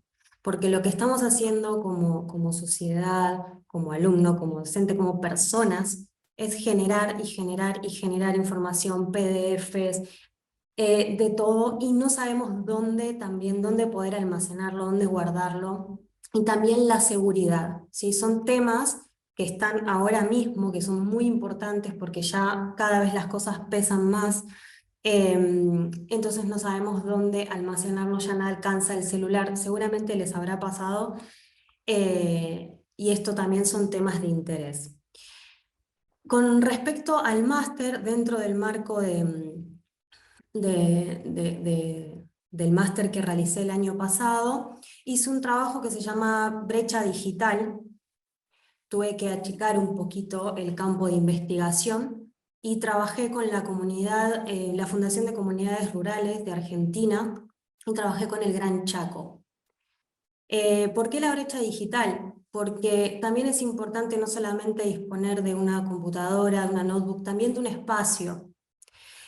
Los docentes se empezaron a encontrar con que esta situación de me veo oscuro frente a la pantalla, ¿por qué no me veo? Eso también pierde interés por parte de los alumnos porque están viendo una imagen por ahí que está oscura, porque obviamente el docente no sabe que está en un contraluz, ¿no? Obviamente no tiene por qué saberlo, entonces también desde la apuesta estética, de alguna manera, ¿no? Es decir, cómo trabajamos la luz para poder estar bien iluminados, para que nos vean lo más parecido a como nos pueden ver en una clase presencial. Son muchos temas que estoy tocando ahora mismo, es como un pantallazo de muchas cosas que se pueden, ¿no? afinar y poder hablar. Entonces, este trabajo de brecha digital, estuve trabajando con los MEMAS. Los MEMAS son los docentes aborígenes del Gran Chaco de Argentina.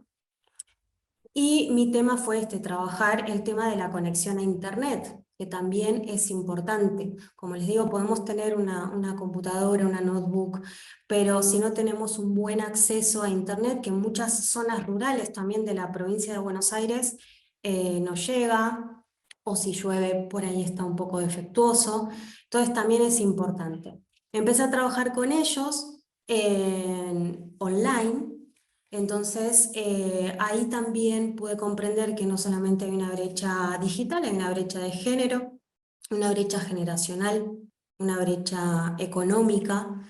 Entonces, bueno, la investigación que parecía ser acotada se empezó como a ampliar un poco más, pero siempre traté de volver a lo digital, ¿no? Es decir, a detectar si realmente ellos estaban interesados, los MEMAS, que son los docentes aborígenes, también una brecha idiomática, ¿sí? Porque ellos lo que intentan es conservar, bueno, propiamente su lengua y su cultura también, no perderla. Entonces, es importante también hablar en términos digitales, incorporando no solamente el castellano, ¿sí? Sino también la lengua en la que ellos se comunican, que es Huichico y Pilagá en estos casos.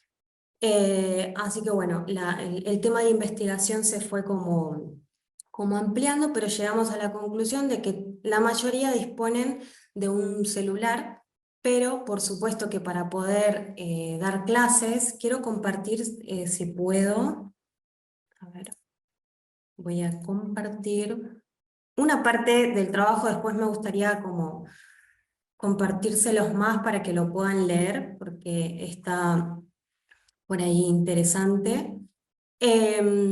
Titulado, bueno, la brecha digital. Entonces estuve haciendo como varias entrevistas y pude llegar a la conclusión de que quieren, obviamente, los docentes aprender, pero también es necesario tener otros recursos. También pensemos que como docentes entramos a las casas de los alumnos, ¿sí? Toda la pandemia, entonces, no sé, uno ve también toda la estructura, entra a la casa de la otra persona, es decir, está entrando a la intimidad.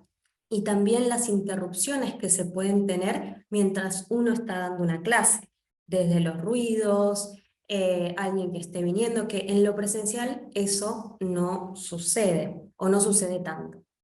Entonces ahí, si bien esta charla, esta ponencia, que la presenté el año pasado, cuando aparentemente la pandemia estaba como golpeando de nuevo, que iba a ser de nuevo todo digital, todo virtual, ahora ya por ahí está más lo presencial, pero lo digital llegó para quedarse también. Entonces es una gran oportunidad para aprender, para seguir aprendiendo. También se incorporó el teletrabajo, cosa que también es muy importante para los alumnos, ¿no? Los que van a egresarse y van a salir al campo laboral.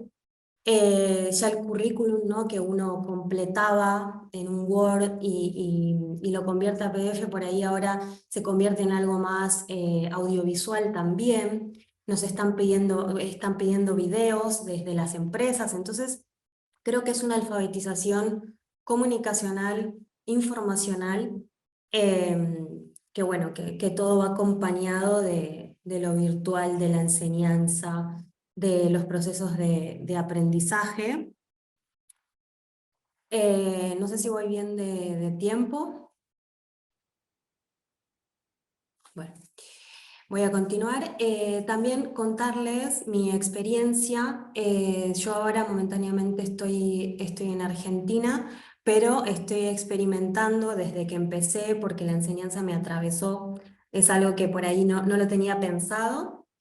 Y viajé a muchos lugares, estuve trabajando, bueno, en México, en España, en varias provincias, todas enseñando, entonces también estoy aprendiendo a enseñar. Creo que a medida que uno va enseñando, también va aprendiendo. Entonces, básicamente la idea de incorporar la tecnología es una posibilidad y es una herramienta, pero ayer escuchaba algo que también me hizo pensar a un profesor que se llama Gustavo Lento, si no me equivoco, del día de ayer justamente, que él nombraba a un filósofo norcoreano que se llama Byung-Chul Han, que justamente hace una crítica a las redes sociales y al uso, ¿no? Bueno, la selfie, al uso de cómo utilizamos la tecnología y la instantaneidad, ¿no? Entonces, lo que yo quiero exponer acá es no un acertijo, ¿no? Un acierto, perdón, sino una duda, establecer una duda y establecer preguntas.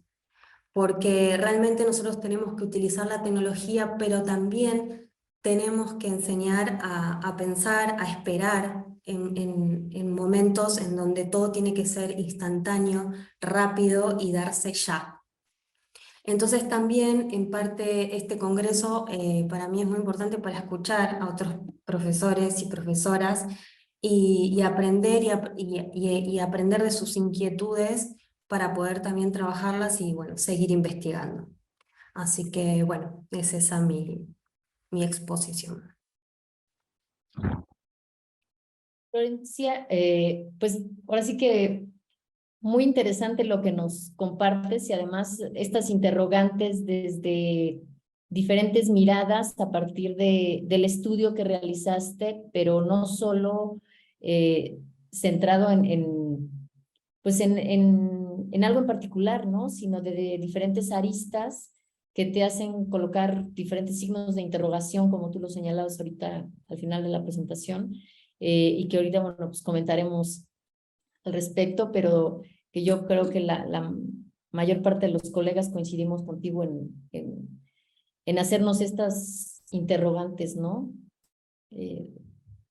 Presencialidad, uso de tecnologías, procesos de enseñanza, la propia formación docente, la prontitud, ¿no? Con el uso de las tecnologías y la instantaneidad, como tú mencionabas ahorita, pero lo dejamos saltar con las preguntas. Gracias, Florencia. A ti. Pues bien, vamos a ceder la palabra a Natalia Vitas, del Centro Educativo de Nivel Terciaria de Argentina, con su presentación que lleva por título REA, una estrategia inclusiva en el nivel superior de EVEA. Sí, Natalia. Hola, ¿me escuchan bien? Sí. Sí. Bueno, yo este tema que voy a exponer ahora es un tema que es parte de mi proyecto de investigación de la UMPA y también forma parte de la tesis de mi maestría en entornos virtuales para educación en la misma institución. Y bueno, les voy a contextualizar un poco lo que estoy desarrollando, porque bueno, justamente está en materia de desarrollo, ¿no? Así que queda aún mucho trabajo por realizar, pero compartir un poco con ustedes lo que llevo hasta ahora logrado o lo que estoy investigando, ¿no? Un poco contextualizar que todo este tema va a surgir desde la educación establecida como un derecho, y que está ligada obviamente a la Declaración Universal de los Derechos Humanos, establecida por la UNESCO en 1948, ese derecho a la educación, un derecho que también en nuestro país, Argentina, está establecido en nuestra Constitución y que tiende a asegurar la igualdad, como también su gratuidad, su laicidad y el acceso a todas las personas que habitan el suelo argentino. Hago mención de esto justamente para dar paso y entender un poco desde dónde se trata la inclusión, ¿no? La inclusión que, como lo dice Almenara, va a surgir por los altos índices de exclusión y de desigualdad que se perciben en la mayoría de los sistemas, del sistema educativo y los niveles educativos.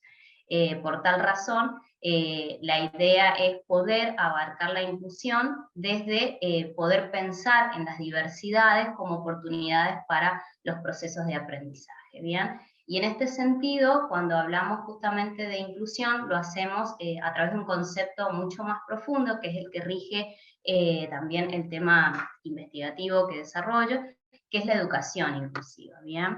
Y la educación inclusiva, establecida o tomada como la desarrolla Echeita, la podemos entender como aquella que tiene como fin, como meta, lograr transformaciones culturales para que todos los tipos de alumnos puedan acceder a las mismas oportunidades y a una educación de calidad.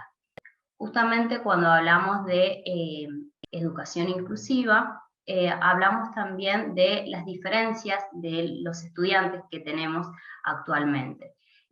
Diferencias que no solo residen en una discapacidad específica, sino también que nos encontramos con respecto al género o que nos encontramos sobre todo con las limitaciones. Y cuando hablamos de limitaciones o de dificultades, también hacemos mención a que tenemos estudiantes que tienen limitaciones motrices, visuales, auditivas, y para los cuales la mayoría, o al menos todos los sistemas educativos deberían estar preparados para afrontar. Por eso, mi estudio pone el énfasis en el nivel superior, puesto que es un nivel en el cual acceden, gracias a un montón de normativas, por ejemplo en nuestro país, la Ley Nacional 26.206 establece y le da un marco jurídico a la inclusión y permite sin restricciones ni limitaciones, que todos los tipos de estudiantes puedan acceder a los niveles obligatorios sobre todo, pero aclara justamente que puedan acceder a cualquier nivel educativo, sobre todo público.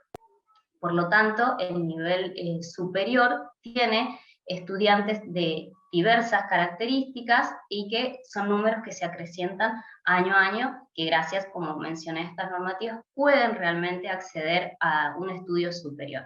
Pero acá nos encontramos, que es lo que desarrollo en mi tema investigativo, que justamente el nivel superior carece de muchas herramientas y de muchos elementos para poder tratar esta variedad de inclusión, ¿no?, que tiene que ver con las limitaciones que se presentan. Y acá citamos un poco los entornos virtuales de enseñanza y aprendizaje, puesto que la mayoría de las prácticas educativas de carácter abierto se desarrollan justamente a través de sistemas de gestión de aprendizaje, de los LMS, conocidos por todos, especialmente si trabajamos a nivel local, nacional, según las estadísticas, por ejemplo, de la plataforma Moodle, determina que es una de las plataformas más utilizadas en este nivel para trabajar este tipo de prácticas. Entonces acá el trabajo que desarrollo va a posicionar a los REA, a los recursos educativos abiertos, desde como objetos de aprendizaje, como establece Wiley, y la relación que tienen con la construcción de diseños instruccionales que nos van a permitir planificar esas prácticas y poder ofrecer realmente una educación inclusiva en cuanto la efectivicemos al trabajar estos recursos desde la mirada inclusiva, ¿no? Entendemos que los recursos educativos abiertos van a permitir la redistribución, el acceso, la capacidad de retener, de readaptar contenido, para lograr en cada tipo de estudiante su propio proceso de aprendizaje y su propia forma de llegar al conocimiento. Entonces, poder entender que los recursos educativos abiertos son una herramienta que va a promover justamente un determinado tipo de conocimiento y de aprendizaje establecido por cada estudiante, sin tener en cuenta, o por lo menos no tener en cuenta esas limitaciones o restricciones, sino que prepararlos para que pueda ser accedido por todo el tipo de alumnado. Bien, esa es la idea de mi trabajo investigativo, el cual estoy desarrollando y para el cual estoy relevando, bueno, obteniendo información, y para poder determinar justamente que los REA, desde la mirada inclusiva, pretenden ser herramientas que van a efectivizar el derecho a la educación, no solo en los estudiantes, quienes son los que los van a trabajar de manera directa, sino también para los docentes, que van a poder incorporar en sus prácticas este tipo de recursos y realmente reflexionar y repensar y reconstruir todas las prácticas, ¿no?, a partir de la mirada inclusiva, en la medida en que se trabaje, ¿no? En este tema hay muy poca información, hay muy pocos datos, porque bueno, son situaciones que se están realmente ahora poniendo en tema de agenda, y bueno, realmente los REA van a venir a transformar, ¿no?, las prácticas educativas abiertas, si entendemos sobre todo que están disponibles en formato digital, y la idea es también repensarlos desde la finalidad de ser recursos significativos y trascendentales, ¿no?, que estén ahí almacenados, alojados en un lugar al cual todos puedan acceder, y realmente ese todos involucre a cada tipo de estudiante y enfatice el rol de curaduría que tenemos también los docentes en estos entornos, ¿no? Bueno, básicamente ese es el tema que desarrollo.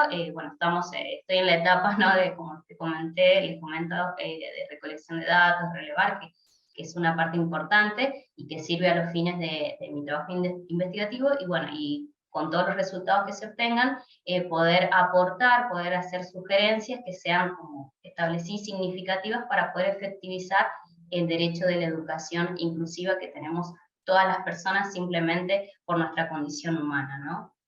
Así que hasta ahí sería mi ponencia. Hablo rápido, así que traté de decirlo, la cantidad de información que tenía, ¿no? Pero bueno, en eso se centra mi trabajo, y espero que sea un aporte realmente en materia educativa, sobre todo en nivel superior, que es un nivel que está bastante, digamos, dejado de lado en ciertos temas, porque bueno, son son súper espontáneos también por las situaciones que se han vivido, ¿no? Sobre todo de pandemia que tanto mencionamos entre todos, ¿no?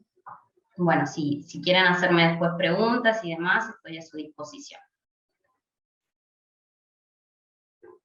Natalia, muchas gracias por tu presentación, gracias por compartirnos el estudio que estás realizando. Creo que es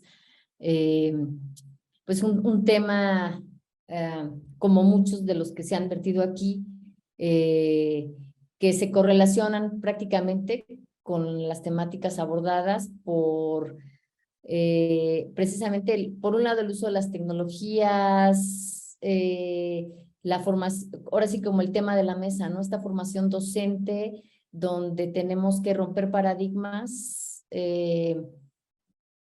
con los colegas de las, pues de nuestras propias universidades, porque a veces ahí es donde hay cierta resistencia o inclusive con las autoridades de las universidades en algunos casos o en las academias, ¿no? Bueno, pues ahorita comentaremos al respecto, pero muchas gracias por tu presentación. Pues bien, hasta aquí hemos llegado a la primera etapa de la comisión, donde ya pues todos los participantes han realizado o nos han compartido sus trabajos. Les pediría a todos que si son tan amables de encender sus cámaras y nos quedan 20 minutos para poder charlar un poco sobre algunas preguntas que pudiesen tener sobre las mismas presentaciones, sobre los estudios que se han mostrado el día de hoy, dudas o compartir alguna otra experiencia, comentario. Dejo abierto el micrófono para quien quiera tomar la palabra. Bueno, tomo yo la palabra.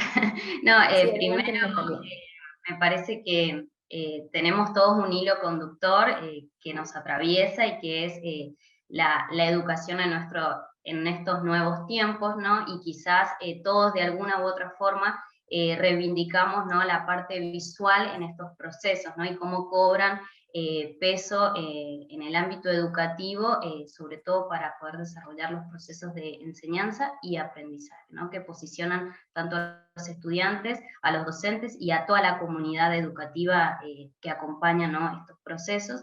Y bueno, también quizás en el marco de la Universidad de Palermo, un poco enfatizar el rol de las carreras proyectuales, ¿no?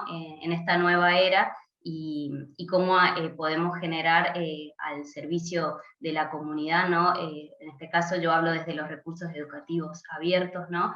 Pero cómo podemos generar un montón de materiales y herramientas que sirvan y que dejen una huella, ¿no? Que sean trascendentales y que puedan estar siempre disponibles para toda la comunidad educativa, ¿no? Y que vienen para quedarse y para también transformarse, ¿no? No solo hablamos de una educación netamente virtual, sino también, como lo habías comentado vos, Erika, en lo híbrido, ¿no? Que también es un nuevo tema que hay que pensar también en vistas de una educación que pueda estar moviéndose, ¿no? En cualquier ámbito, porque tenemos los elementos para hacerlos y las capacidades y las destrezas y las competencias, ¿no? Creo que es un poco lo que nos atraviesa a todos. Sí, Natalia, así como lo comentas, el hecho de, ahora sí que, pues la tecnología llegó para quedarse, ¿no? Entonces, y la pandemia también, ¿no? La pandemia, pues, fue un momento que sirvió para potencializar, ¿no? El uso de estas tecnologías dentro del campo, bueno, no solo dentro del campo de la educación, pero a nosotros, que es lo que nos compete, y más en el campo de la educación del diseño, ¿no? Donde si bien ya hacíamos uso de la tecnología por la propia disciplina, pero ahora la manera en que tenemos que hacer uso de esta tecnología para la enseñanza como tal, y además la cantidad de recursos que se han, bueno, que han proliferado a partir de, pues, de la misma tecnología, nos pone a todos los docentes y a las universidades a decir, bueno, ¿hacia dónde, no? Y las carreras de diseño, por un lado, también, ¿cuál es el giro que tiene que virar? ¿Desde dónde las vamos a centrar? Y a los estudiantes, ¿cómo los vamos a inducir, no? Porque esa es la otra. Por ahí comentaban esta parte de la parte del egreso, de la inserción laboral, y desde nuestra competencia como docentes, si no tenemos estas competencias, que no solamente son, hablábamos de competencias digitales, pero no solamente son las competencias digitales, es la propia formación del docente en el campo de la disciplina para la enseñanza, ¿no? Y los temas que aquí se han abordado creo que nos ponen en alerta para, por un lado, romper paradigmas, ¿no? Y mirar tanto la parte práctica como la parte teórica del mundo del diseño. Las experiencias, por ejemplo, que nos mostraba, por ejemplo, Isabel en los estudios doctorales, ¿no? Con la iniciativa del uso de las postales, ¿no? Para la conclusión o el término de las, bueno, no la conclusión de las disertaciones, pero sí como una manera de romper, ¿no? El miedo pues a la escritura, ¿no? Un poco, ¿no? Y vertir desde este recurso de la postal un recurso que la verdad es que me pareció muy innovador, el poder lograr sintetizar desde una postal lo que quiero transmitir, ¿no? Y de ahí hacer esa conexión a una disertación realmente es algo para mí muy innovador. Pero ese es lo que Isabela nos comparte, así como cada uno de los estudios que cada uno mostró, ¿no? El premio desde lo que me mencionaba Lucas para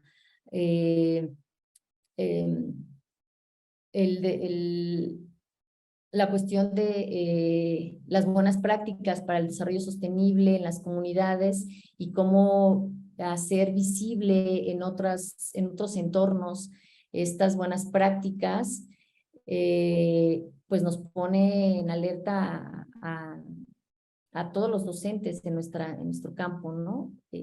No sé, ¿alguien tenía levantada su mano? Isabel, ¿me parece? Hola, hola. Sí, gracias, Erika.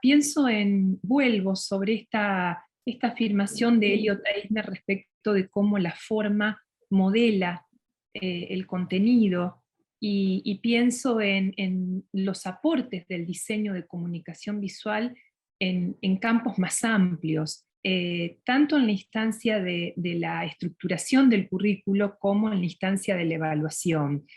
Poder elegir una imagen ícono. Natalia hablaba del tema de la curaduría de estos ambientes híbridos, el poder elegir una imagen que sea representativa, el poder formular una buena pregunta, el poder recurrir al fragmento, con todo lo que desde la teoría tenemos como fundamentación, las argumentaciones de Roland Barthes respecto de la pertinencia del fragmento, la posibilidad de trabajar a partir de parágrafos breves, una disertación de largo aliento, y entonces pensarla como pequeñas unidades, como lo planteaba Wittgenstein, como lo planteaba Peirce. Entiendo que desde la comunicación visual podemos aportar una serie de estrategias que son forma, pero que fundamentalmente son contenido. Y pienso esas interfaces en nuestros ambientes en términos de dispositivos. Hay varios autores que lo fundamentan, articulando relaciones de saber, pero también relaciones de poder, y propiciando lógicas que no son unívocas, que no son término a término, sino que presentan un menú de posibilidades con una oferta on demand que hace que cada uno tome aquello que más lo entusiasma o que más necesita en un determinado momento de su propio proceso de aprendizaje. Así que, bueno, gracias por este espacio de diálogo. Gracias, Isabel. Mariana, adelante. Hola, ¿se me escucha? Sí, claro. Ah, ok. Es que saqué los audífonos y no sabía, por las dudas pregunto. Muy interesante, la verdad que todas las propuestas, creo que una forma en que siento que puedo resumir todo lo que escuché en este encuentro de hoy, tiene que ver con la idea de que las tecnologías deben ir siempre de la mano de la humanidad, ¿no? En el sentido del ser humano, de los valores humanos, y hacia dónde queremos ir con estas tecnologías y qué es lo que queremos transmitir con ellas. Me parece que ese es el eje, justamente el eje conductor de todo esto, cuando hablaba Isabel del tema del disfrute de la estética, cuando habla, por ejemplo, Natalia del tema de, o los chicos, o Lucas que hablaba de las buenas prácticas, Natalia acerca de la inclusión, de considerar a todos, de ver todas las formas de aprender, de considerar a cada uno. Cuando uno habla del desarrollo de competencias, me parece que también es importante que centremos ese desarrollo de competencias que a veces uno piensa que tiene que ver más que nada con el tema del uso de las tecnologías, sobre todo en cuestiones metodológicas que nos lleven a pensar que esas tecnologías tienen que ser un puente para poder aprender, pero aprender en valores humanos también, o principalmente tal vez. Me parece que ese tiene que ser el eje que no debemos perder. Y bueno, es algo que me parecía importante rescatar y creo que de alguna manera ha surgido en cada una de las presentaciones. Así que bueno, muchas gracias a la Universidad de Palermo por permitirnos este encuentro. Para mí es la primera vez en este espacio y espero que no sea la última. La verdad que me quedé muy fascinada con cada una de las presentaciones y espero poder leer sus investigaciones prontamente. Gracias. Gracias, Mariana. Lucas, adelante. Só também, pessoal, para cumprimentar todo mundo, né, para saudar todas as apresentações, todas as ponências foram incríveis. E se eu acho que a cada ano, né, que quando a gente está aqui no Congresso na Universidade de Palermo, isso fica muito mais claro, né? Quando a gente está falando da inovação, a gente tem uma distinção muito clara da inovação da América Latina. A inovação Latam, ela é muito específica quando falamos para soluções sustentáveis para o nosso desenvolvimento, né? Nossa economia criativa está muito associada à sobrevivência e às necessidades básicas, e essa questão faz com que a gente entenda a sustentabilidade de uma forma muito ampla, né?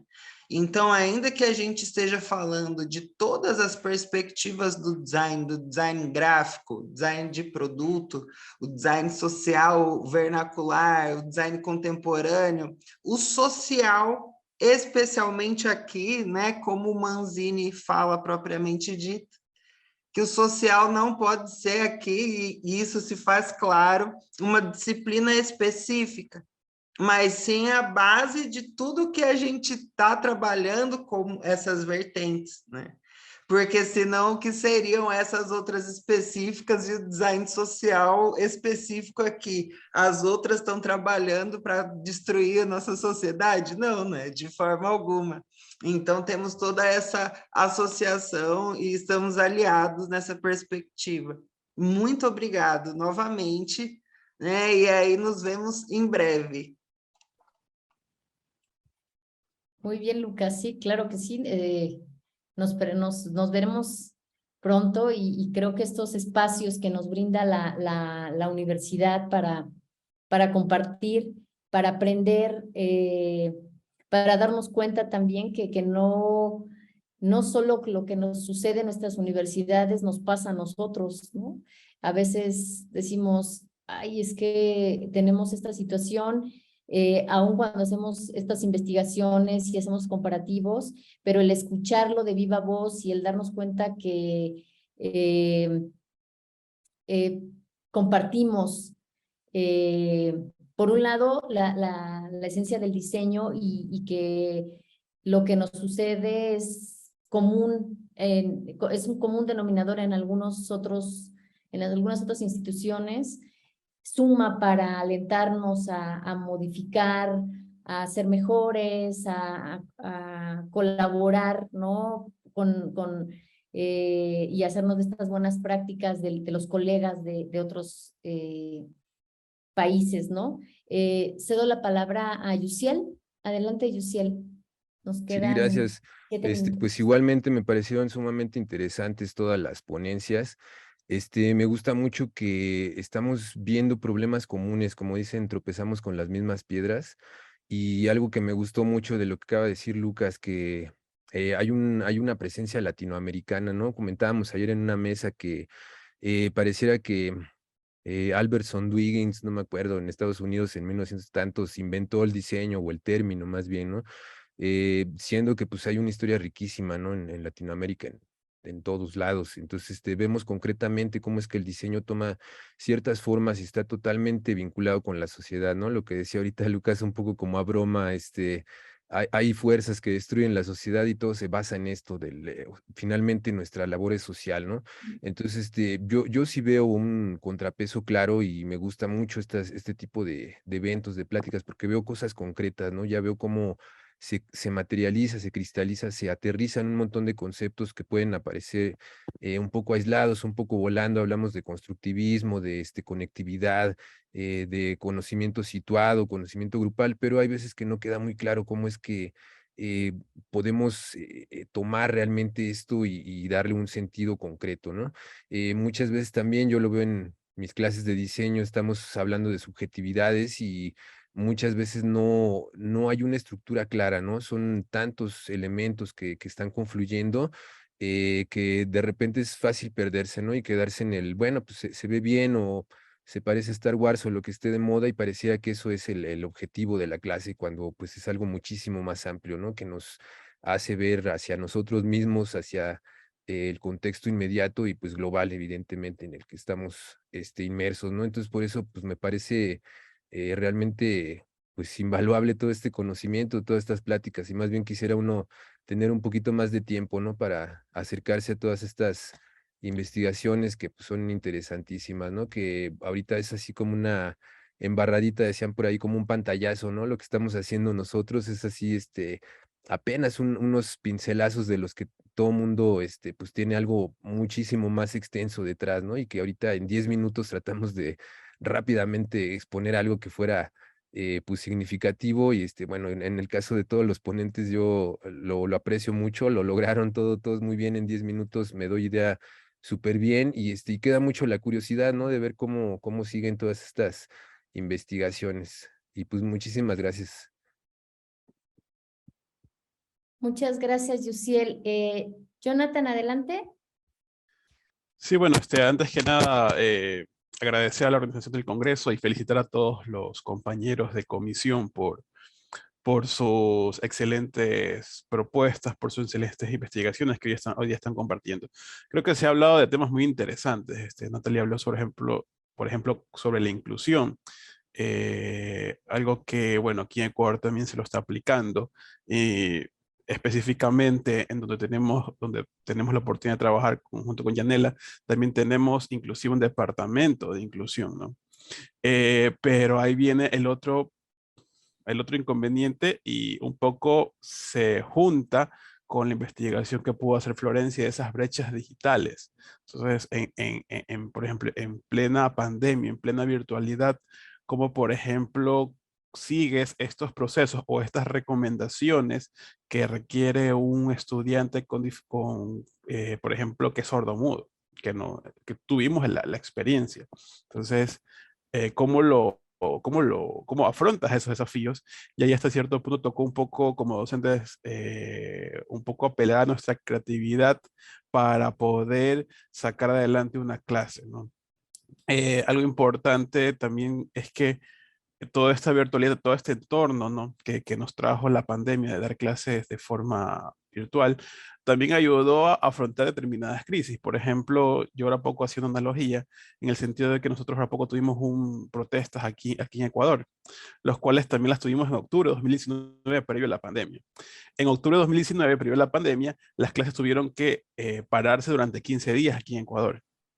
Pero este año las protestas duraron 18 días, pero nunca se pararon las clases. ¿Por qué? Porque había esta facilidad de podernos mover entre, estábamos presencialmente, pero ya mañana lo vamos a hacer virtualmente por toda esta crisis interna. Entonces, hasta cierto punto, bueno, fuera de todas las cosas negativas que pudo traer toda esta emergencia sanitaria, pues esa facilidad o esas capacitaciones hasta cierto punto forzosas que tuvimos que tener los docentes, nos dejan digamos, estos aprendizajes de ante emergencias que puedan suceder, pues poder saltar rápido y que la educación continúe.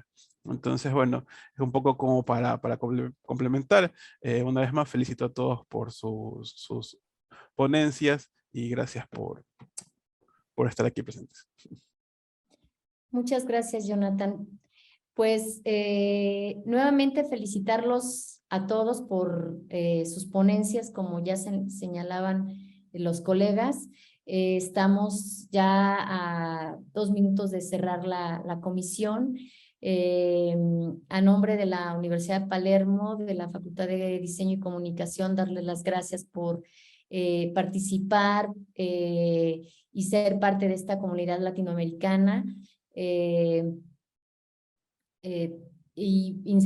Bueno, evidentemente invitarlos a que continúen con las demás comisiones que estarán durante el transcurso del día. Y bueno, en el chat